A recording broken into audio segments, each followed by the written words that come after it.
Welcome back to episode 71 of the ATD Baseball Podcast. Seems like we're kind of all watching our teams right now. I got the Dodgers going on right now. Kyle's watching his Yankees. Phillies, I don't know if they have a day off today or something, or they play later. I don't know. But I think they got the day off today. yeah, but the point is that we're all watching our teams right now. Otani's up the plate, so if you see me get excited, just that's what it is. Not Ben Verlander excited. That's too much, but Oh, Melo excited. oh, Yes. Uh, we're back. We're able to see kind of a weekend of games. I'm very frustrated right now as a Dodger fan, which is crazy because we're not even 2 weeks into the season. But I got some thoughts on that. But before we get into stuff that we want to talk about, how are we doing today? I'll correct myself here. Phillies are in warm up. They'll be starting the game soon against the Cardinals. So pardon me for that. I'm used to the What kind of 7:05 fan are you? start time. I know, I'm a terrible fan. I'm used to that 7:05 start time for the Phillies, and now we're pushing that back an hour. So don't love that. But what did Otani do? Otani ripped double. Mookie Okay, Betts at third, Otani on second, 110 miles an hour off the bat and went right over Byron Buxton's head. Oh, he it's didn't try glorious. and stretch it into a triple this time and run No, Mookie off the no, base. no. Remember, Rendon's not coming up to bat next. It's Freddie Freeman. That's right. But no, I'm doing pretty good. We're going to get into Phillies City Connect uniforms a little bit later. Yeah, we'll see. We'll get all of our opinions out there on them, as well as some injury talk too. Don't love that, but it's a big part of the game today, especially right now in the past week or so. Injuries have reared their ugly head for some pitchers, so we'll get into that. But I'm doing pretty good other than that. I am doing fantastic. I don't have much to complain about right now, to be shockingly honest with you. The Yankees are tied for the best record in baseball with none other than the Pittsburgh Pirates. Um, However, that might change. Yankees are currently up 7-0 on Miami here. Um, so yeah, by the time this video comes out, I might be completely wrong with the statement I just said, but I am doing great. Juan Soto just hit his first home run in pinstripes. You love to see it. Yeah. There you go. So, do we want to start with most recent? I don't know. I guess it's sort of an ongoing development with the pitcher's injuries, but I think we can start with the City Connects, get those out of the way. Oh, also, we want to end with a little, say a little something about Hank Aaron breaking the record 50 years ago today for most career home runs at the time. Um, so yeah, let's start with the Philly City Connect. I will take the lead on this conversation here because, as being the resident Phillies fan, waiting for forever for our City Connect uniforms, and then they were leaked. Turns out the leak was correct, as it seems like most leaks these days are correct anyway. I was kind of disappointed. I thought maybe they'd be wrong, and it was just some buddy who made up a softball jersey, and people thought it was the real deal, but they were right, and I get it. I get it. I do. It's the Philly flag color. It's the city's colors, but there's no red in it. Um, yeah, the font's a little interesting, especially the numbers on the back. I think I would have liked something maybe more with the maroon. Kyle has said it, and I will not take props for this. This was his idea, or at least he's brought it to our attention. City of Brotherly Love. Would have loved that across the front. Something, maybe a big Liberty Bell somewhere on the chest area. Would have liked that. I guess they did get the Liberty Bell on the hat, but still not a big fan of the color scheme. I don't hate them, but they are currently my least favorite Phillies jersey. That's for sure. And I don't intend to buy any City Connect merch. Sorry. But that's pretty much my thoughts on it. They're not fantastic. I wouldn't even say they're great. But I'm not sure they're the worst in baseball either. So they're all right as of right now. And I think the Mets might just one up us in terms of how bad a jersey could Mm. look here soon. We'll see. Coming out soon. But that's my thoughts. Melo, you gagged earlier when I talked about the Philly City Connect, so I'm assuming you don't like them, right? It doesn't feel like Philly to me. It doesn't. I'm not a resident, obviously. I was there once, and when I think of Philly, I don't think of a yellow and bluish jersey. I don't know. It's just again, the Phillies fall under that category, and my team, the Dodgers, fall under that too. Although, at least the Dodgers are going to get kind of a do-over. They're going to get a second one apparently this season. Um, some of these City Connect jerseys, they've kind of dropped the ball on them.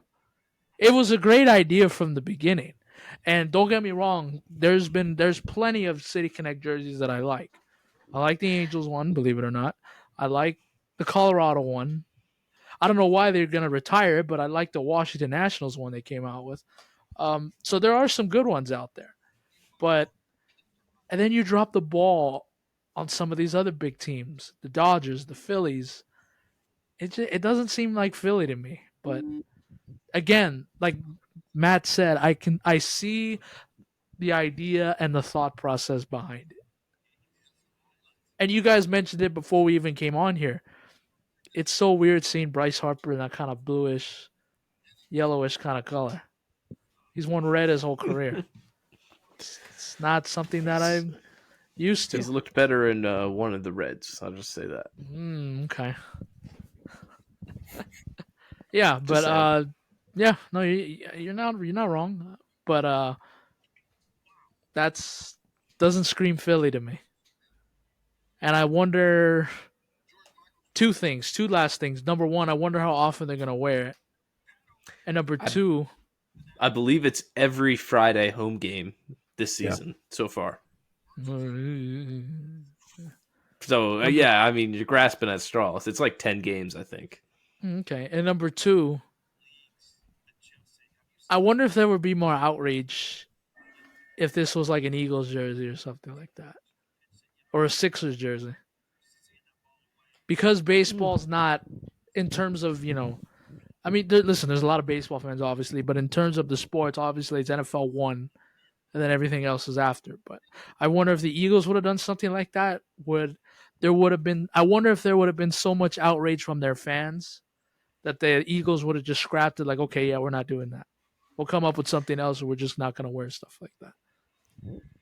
I just feel like as crazy like as it is for the Phillies to move on from not move on, but like to go deviate from the red and like not have any red in it as all at all. It would be the same thing with the Eagles and not having any green in it.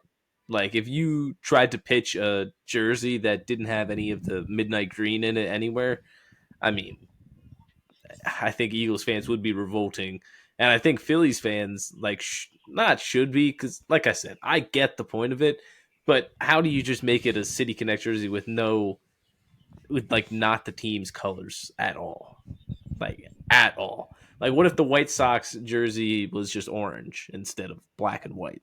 Like, maybe. Well, no, Chicago has a state or a city flag. I think it's white and blue. I want to say, but I'm not sure. But like, I feel like there was other options, better options. You didn't have to do the city's flag. It's not like there was nothing. There's no. There's not a lack of history for Philadelphia, the city. There's plenty of history there. You had lots of options, and you went with this. It feels like you could have did a lot better, but Well, I'm well, I done. I'm meant going to pull up the city of Chicago's flag real quick. well, I mentioned it before Kyle goes and gives his thoughts. One more thing, they did it with the spring training. Why don't they pay homage to their mascot, the Fanatic? I wish they would I have would done have liked something that. like that. You can Yeah, get everybody like has to wear green cleats or green socks or something like that. I don't know. It's just an idea. I don't know. Kind of like what the Oregon does. that is the city of Chicago's flag. Now, if the White Sox had did that, like it wouldn't made sense. Wouldn't have made sense. I think they would have been put on blast personally. Um, yeah. That's it. Kyle, you have a brother who's a Phillies fan, so you've been a little tuned into these, right? Yeah, I have. Well, the moment that they released and I looked at them, I was completely against them. First off, though, I hear you guys complaining about these City Connects. At least your team has them. My team will probably never get them. But anyway, that's besides the point. Now No, you so said whenever they were released or when they leaked. when they were released. So the Okay. just a couple days ago when they were released, I looked at them and because my brother texted me right away and showed me, and I wasn't thrilled. It's kind of like what Melo said. It's not Philly. It is not Philadelphia, and he likes them. But that's only because he's a diehard Phillies fan. I mean, he's gonna buy the merch. He's gonna do everything in between because it's the Phillies. Um, but me personally, it's I looked at them and I feel like they did too much. Right? They looked into it. They didn't just go with a fan favorite. They wanted to kind of like smart everybody else. Be like, oh, this is why they did this. Oh, okay, now I see. They thought too much. They thought too much into it, and they're not great. They're also not the worst though. They have grown on me in the last few days. Now that I'm looking at them a little bit, and I think they're too busy as well. Like they're putting a little bit too much into it. And like I said, bottom line is I think they just thought too much into it, and they didn't have to go with the flag. Um, it's not the worst City Connects, but it is far from the best for sure. Yeah. Um, I have to throw a joke in here. It's not a meaning of anything other than just a joke, Amateur but hour. I didn't realize that I was a fan of the Ukraine Phillies now. But hey, either way, go Phillies, no matter where they're from. Well, we know Yeah, what side Matt supports. You know. Here we go. yeah.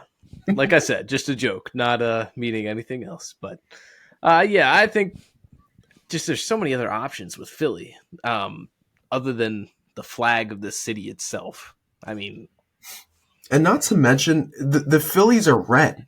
They are the color red. I mean, look at Matt. He looks like a damn apple over here as we're doing this podcast. He's a dud. And nothing wrong with that here. But no, like I said though, it's they have always done red. All around the ballpark is red. Every piece of merch that the Phillies have really ever come out with is red. So seeing these blue and yellow jerseys on the field, it's not gonna look right. When they're at the bank and it's a Friday night, it's a close game, and you're looking at this and you're like, you're tuning in for the first time. You're like, who the hell is playing right now? Like it's gonna be weird, but I get everything behind the jerseys. I do. I understand what they're trying to do. But like I said, they did too much, and it's just I don't know. There's no red. There's no. It doesn't scream Philly, and the Phillies really dropped the ball on this. I really think they did. I think a good comp would be the Red Sox City Connects. Now Mm. there's meaning behind it, and the same with the Phillies. But like you totally went away from the team's colors, like totally, like not anywhere in the same ballpark.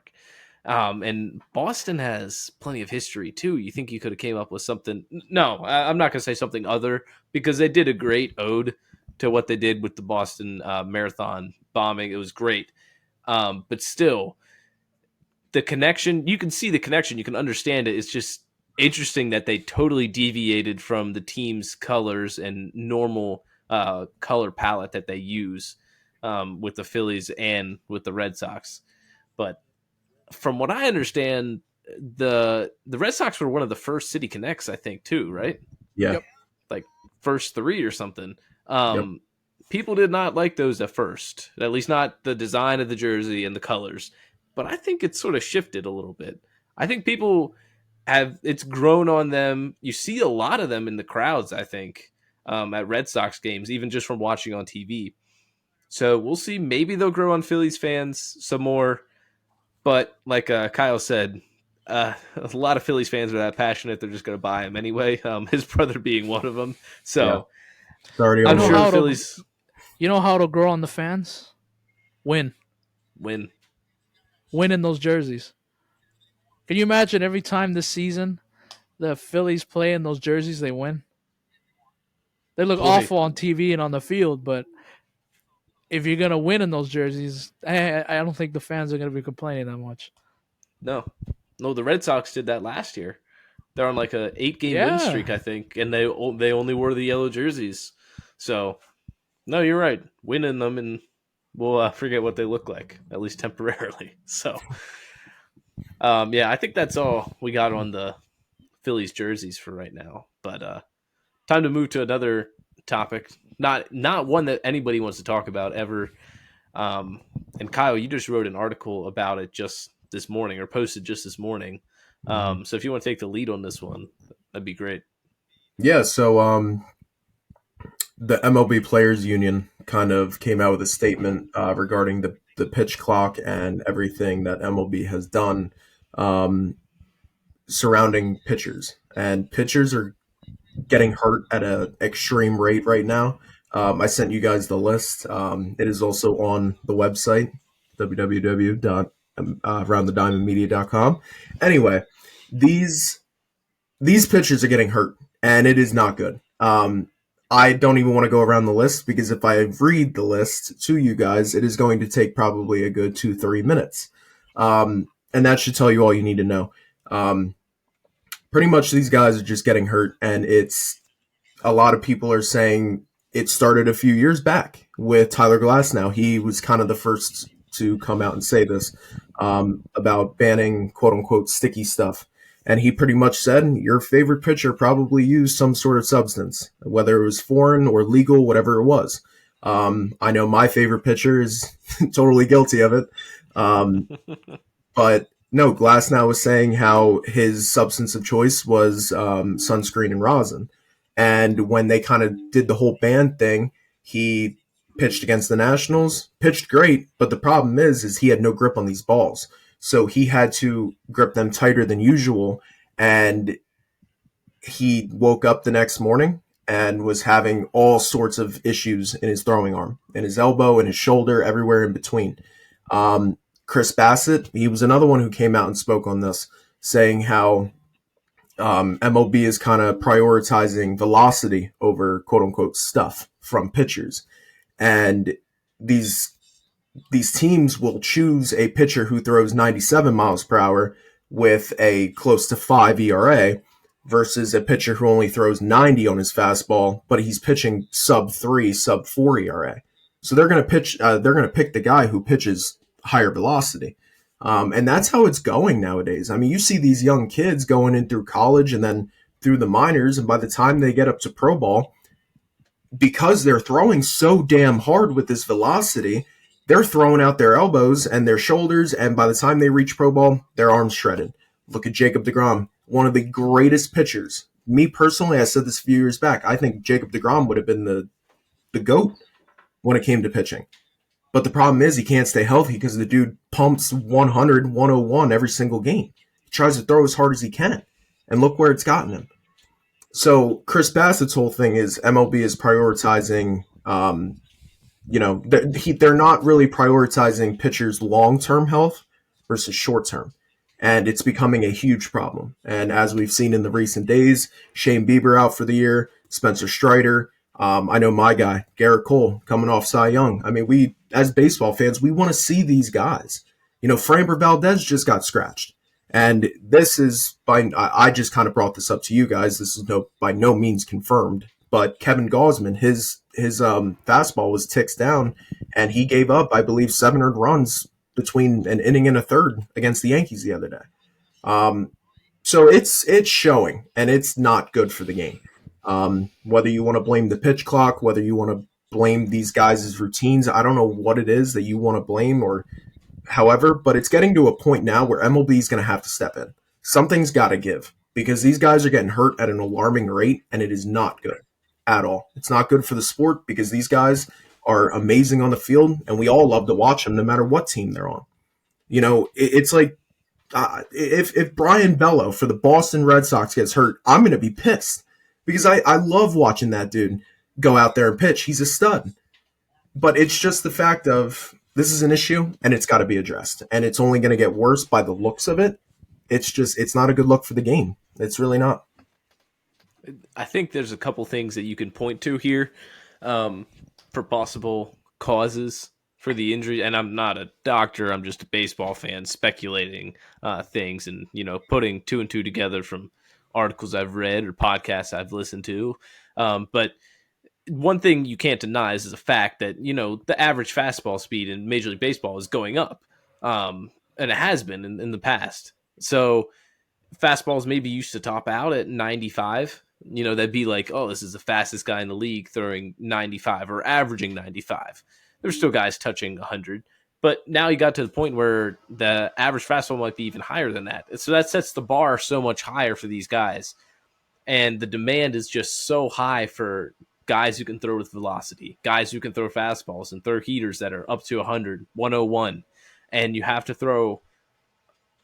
I don't know if you have to throw. It depends how strong you are and depends on what your arm's capable of doing. But like, throw as hard as you can each pitch in order to get your velocity up there, in order to keep your job in Major League Baseball.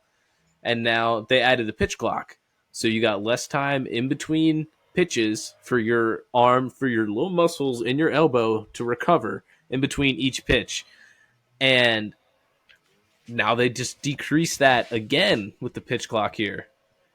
Um, so you kind of put that together there, and you're thinking, well, there's going to be a recipe for injuries here. Guys got to throw fast, and guys are having less time to recover in between. And then, like Kyle said, taking away the legal, possibly illegal, sticky stuff too, cracking down on that.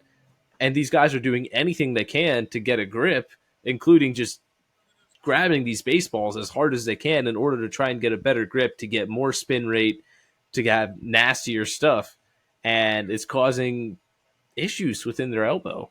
Um, you put all that together, and it's going to be a recipe for all your aces and all your studs, your top performers, to be getting injured all the time. You hate to see it, but that's just the way it's been going.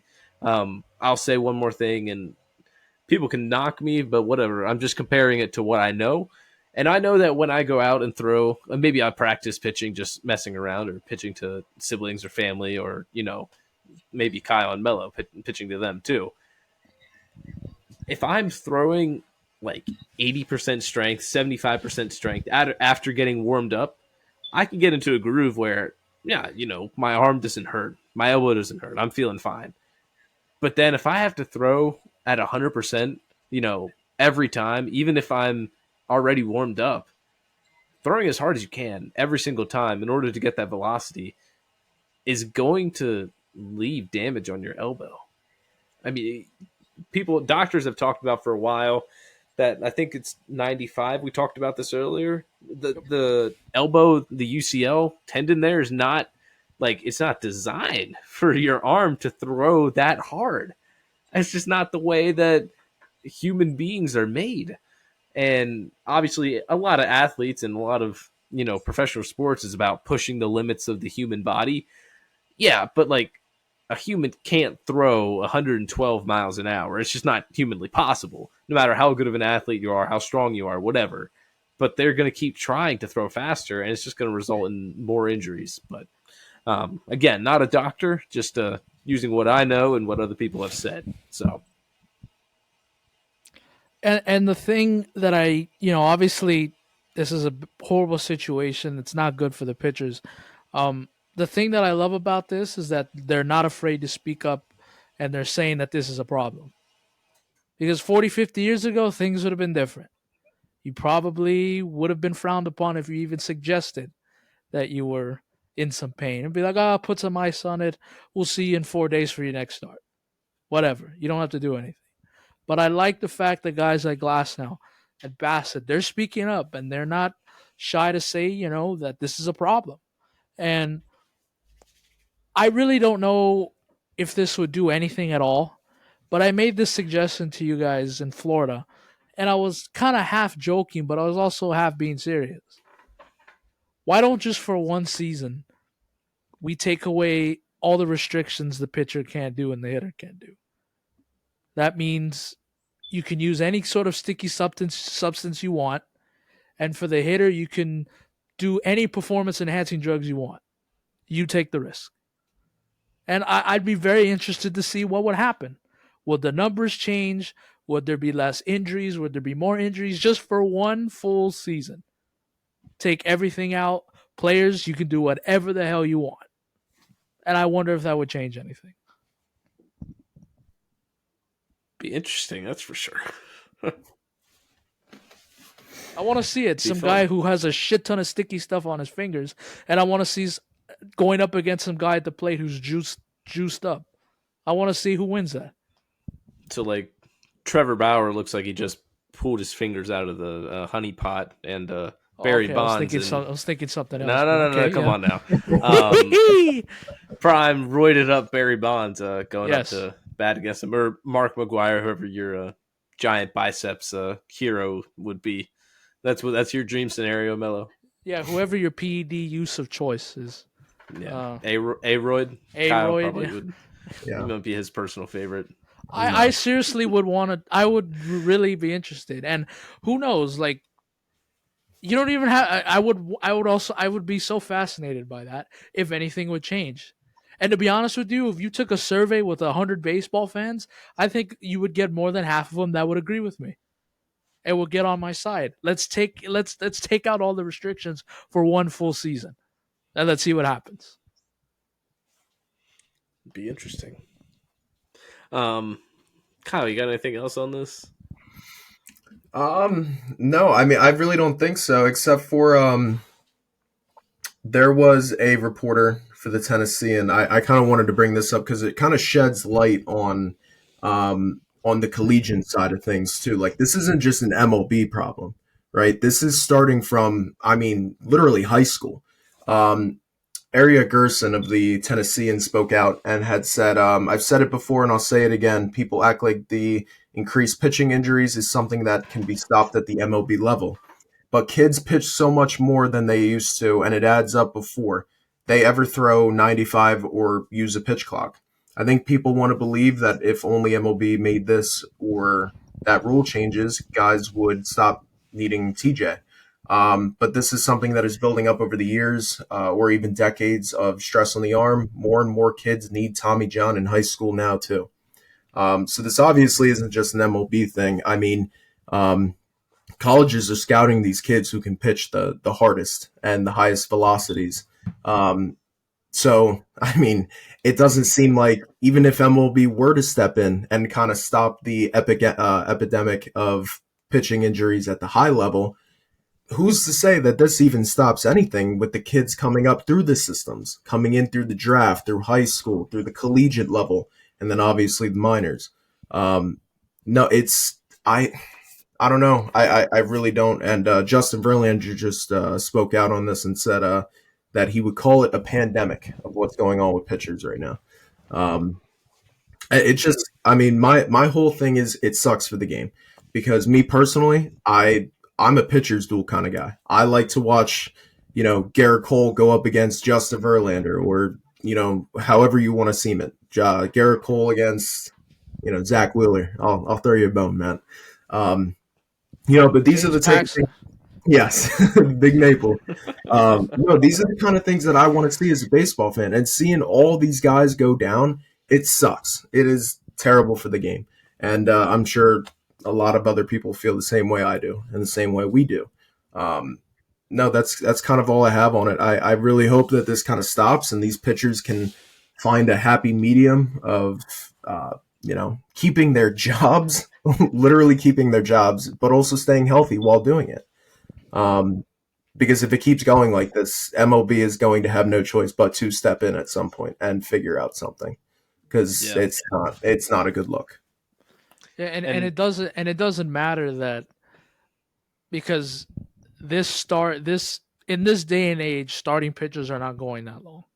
They're not going 7-8 innings anymore like they used to. Now you can't even. The manager won't even let his starter get to the third time around. You're only going 2 times around the order, and for all we know, that could be 4 or 5 innings, and then after that, it's your bullpen. But it still doesn't make it any better or easier. Like your arm it's still gonna catch up to you. Yep. Yeah, Doesn't and matter how many if you're going 4 or 5 innings, it's gonna catch up to you eventually. yeah, and as we've been doing these player of the game graphics, I was tasked with the last 2 days. But I've noticed that a lot of these guys are going only 5 innings, 4 or 5 innings, 4 or 5 yeah. innings.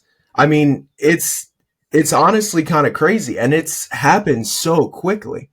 And bullpens mean more than ever now Yep. because it's your starters. There's a select few of guys. It's your aces. It is the guys literally on this list that we are talking about that can stay in for 6, 7 innings. I mean, guys like Aaron Nola and Zach Wheeler come to mind. Garrett Cole. These are guys who will go the 7, 8 innings, but all the rest of them, they're going 4, 5, 6 innings at most. So that Melo, I'm glad you brought that up because that is such an important part to this. And I mean, where's going to be the ending point here? Are we only going to see starting pitchers go 3 innings, go 4 innings, like max out at 4 innings? That is insane to me. If you would have told a baseball fan this 20 years ago, they would have been like, "What the hell are you talking about?" Like this is crazy because you back in the day, guys were going the full sprint. They weren't coming out of that damn game. So it's really crazy the way that this game has evolved for pitchers in the last 15, 20 years. It really is. And Well, again, then, it starts in the minors. Like the Yeah. coaches are teaching their starting pitchers, hey, give it all you have, and if that means you give us 3, 4, 5 innings, fine. We'll just give it to the bullpen. And if you're gonna have a bullpen, which is also another scary thing, you guys mentioned it. Everybody's topping out of 100. You better be throwing 100 coming out of that bullpen. especially Otherwise, in the that's a bullpen, problem. yeah. Yeah. Yep. Yep. Now, if you want to say, hey, starters are only going to be throwing 3 innings, that leads to one potential solution for Major League Baseball, at least in prolonging the time before they got to get Tommy John or got to get reconstructive surgery. Expand the roster size, allow Yep. them to have more pitchers. Because if you Yeah. can have more pitchers on your roster, guys don't need to go 6 innings. I mean, look at the way the Rays, nobody's mandating them to do things, but they have guys throw an inning to start the game in their opener, then their starting pitcher throws 3 innings, and then the bullpen closes it out. So there are teams that already are sort of leaning into that role, but I think that if Major League Baseball expanded the rosters and you were allowed to have more pitchers on your roster, you could be looking at possibly a solution. And one more thing that we want to hit on Hank Aaron real quick here. Um, Again, comparing it to what we know, we talked about the roots of this issue actually probably going back to high school, college, little league baseball, even. What's the biggest separator, in when it comes to if you can hit or not in high school, and especially high school and college, and even I guess a little bit of little league, if you can hit off the pitcher, it's speed, really. Because in little league, nobody's throwing a curveball or a slider. So the issue is, oh, well, can this kid throw faster than I can hit? I mean, hey, not that I was going to be a pro baseball player anyway, but I could track or I could track a curveball. I could hit a slider, but once it got into that 80 plus range, oh, that's where I couldn't catch up to it anymore. And that's what made the pitcher more valuable. Those were the most dominant pitchers in high school when you could throw 80 plus or you could touch 90. So when you're setting the bar so high for these kids and they taste the success of being an unbeatable pitcher, but you got to throw 80, you got to throw 90, whatever it is at that age range, it's hard to get them to stop doing that, though, just because that's not going to catch up to me. My arm feels fine after doing it, coach. It's okay. Well, we're winning and you're really good, so I don't know if we should really change anything, but it ends up catching up to him down the road, and it just snowballs and affects Major League Baseball even. So it's crazy. What But about a pitch count? You That think was we'll the ever get to a point thing where a that- pitch count? I don't know. It'd be crazy, but you see the NFL changing so many rules now to prevent injuries. Yep. Major League Baseball hasn't really. I mean, it's a different sport, obviously, and not tackling, but still, Could they take the rule change route to prevent injuries? I'd say it's possible eventually. So, Yep. um, now Melo, you did a on this day in history 2 years ago for Hank Aaron becoming the all-time home run king, right? Yeah, last year. The thing that is so, by the way, it was 50 years ago today, which is insane. Um, the thing that is so special and iconic about that moment is that you didn't have to be a baseball fan to understand and appreciate what was going on in that time, because that was a big deal. And just from reading from a lot of people from back in the day, when Babe Ruth set that record, nobody ever thought that that was going to get broken. Everybody thought that that was an untouchable record. And then Hank Aaron came along and broke it. And there were so many people who were at the game that day. A lot of them that unfortunately are no longer here. You had Craig Sager trying to get an interview with him immediately as soon as he touched home plate. You had Dusty Baker in the on deck circle. You had some of the greatest Dodgers ever: Davey Lopes, Steve Yeager, Steve Garvey. You had a lot of great Dodgers there, and you had Vince Scully in the booth, one of the greatest announcers ever.